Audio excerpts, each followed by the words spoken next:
به بودنت عادت دارم، حتی وقتی نیستی.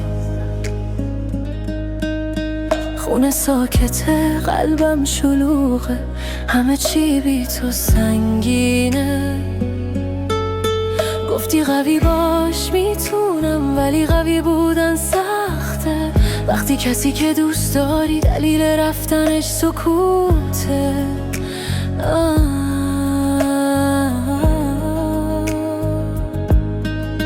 من هنوز تو رو صدا میکنم تو دلم، یواش شبها بعضی عشقا نمیمیرم، فقط بی صدا درد میشن.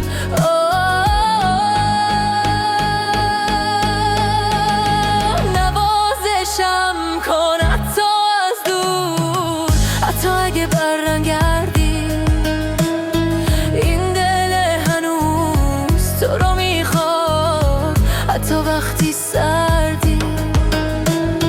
نوازشم کن با خاطرت، با همون نگاهی که رفت. من بدون تو یه زنه که دلش هنوز نرفته.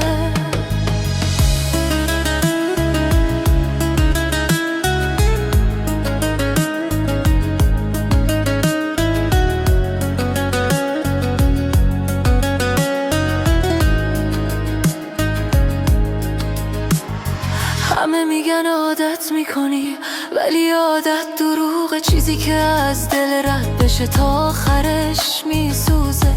من یاد گرفتم بخندم وقتی دلم میریزه، زن بودن یعنی شکستن، ولی هنوز عاشق موندم.